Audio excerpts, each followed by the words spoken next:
This is the LabWeek's Past to Progress mini workshop event series. And just to tell you a little bit about Protocol Labs, not my org, but I'm wearing the hat for now until Andrew shows up.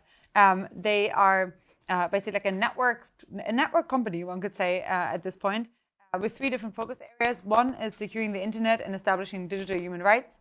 The other one is upgrading economies and governance system. And then the next one is developing safe VR, AR, AI, robotics, PCI, and whole brain emulations. And so we've collaborated with them on a bunch of things in the past, especially now on the neurotechnology track. But they have this kind of like decentralized conference that we're now a part of here, which is called LabWeeks and LabWeek. And that is a part of this event series. This is just one tiny part of many other events that are going on. If you're interested in the others, there's the big one on the weekend, Funding the Commons. And then we will be meeting again here for the Cryptography, Security, and AI mini workshop series and the Progress in Space workshop series on Tuesday. If you want to be connected with them, I will show this again at the end of it, but they have a really great directory of a bunch of kind of like different communities, different companies, different projects in the space of building decentralized infrastructure for helping ambitious science and tech to flourish. So that's Protocol Labs. From Foresight, I think that many of you already know what we're doing, but we were founded in 1986 by Eric Drexler and Christine Peterson right over here. Quite some time ago, on the vision of really pushing humanity forward on ambitious technologies with a strong interest in molecular nanotechnology. So the topic of today is really the one that really we were founded on, and it's at the core of our mission here.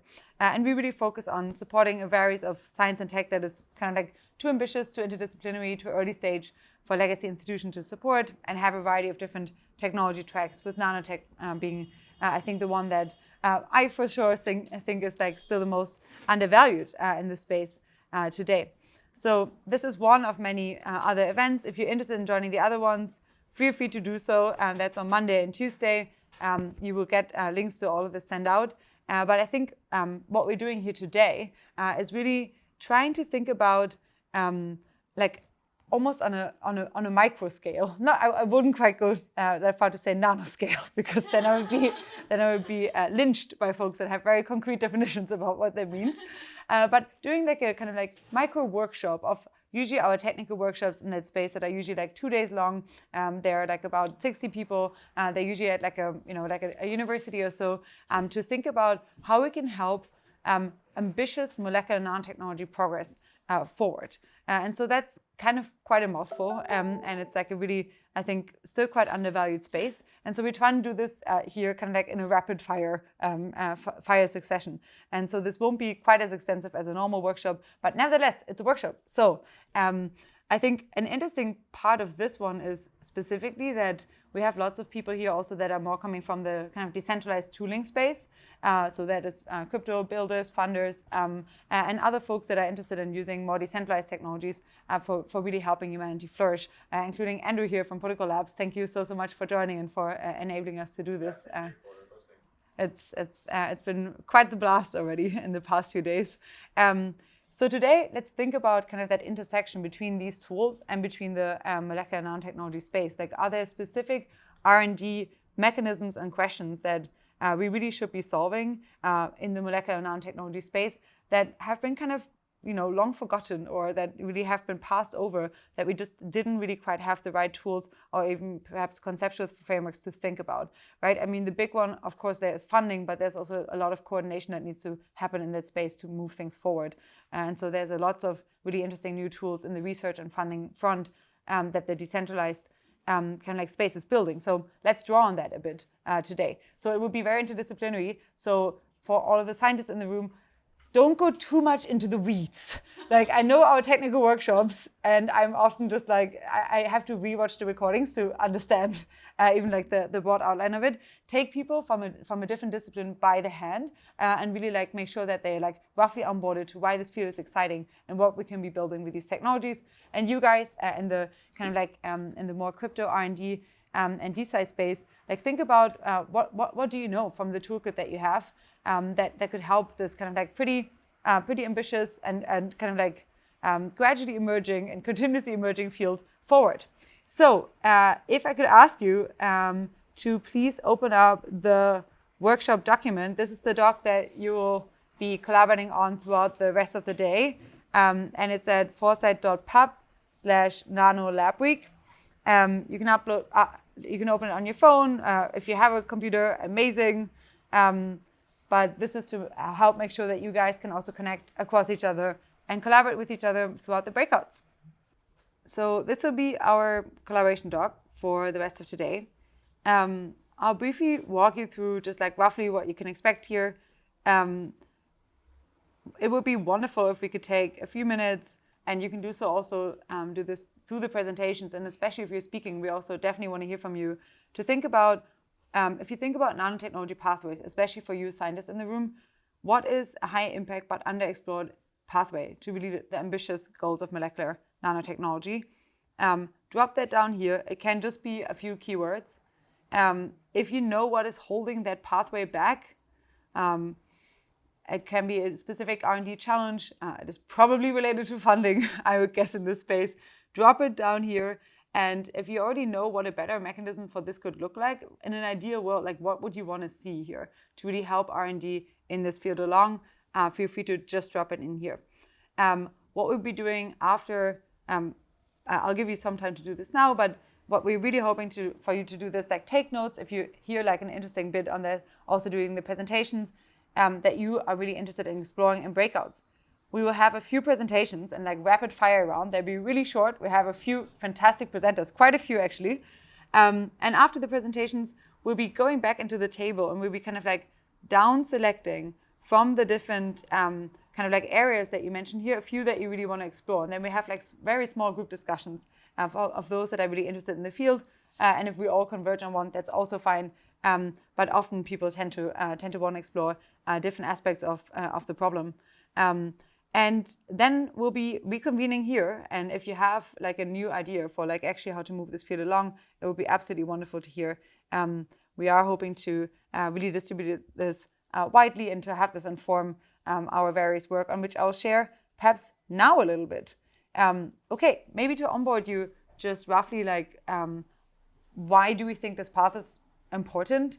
I'll do like a 4-minute intro presentation, and then we'll have Adam joining us for the first presentation via Zoom. But I think that, well, actually I should start with the question. Who has here read Engines of Creation?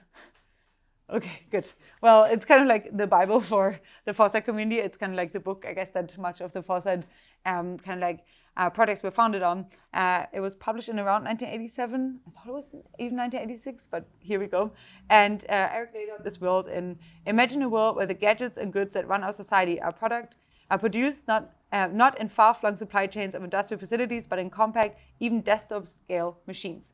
And so really this kind of like ideas like if we could produce and build from the bottom up on a nanometer scale using programmable tools, the machines and devices that can build yet larger machines and devices that are more complex, that can eventually scale up, I think, to the world that in which we're operating today, we would have a chance at actually building much of the infrastructure that we depend on, and most of the kind of like of the really like hard science and tech that we're using, really like at a fraction of the waste and cost. And we could be building new materials that could impact medicine, that could impact space, that could impact our environment in fantastic ways.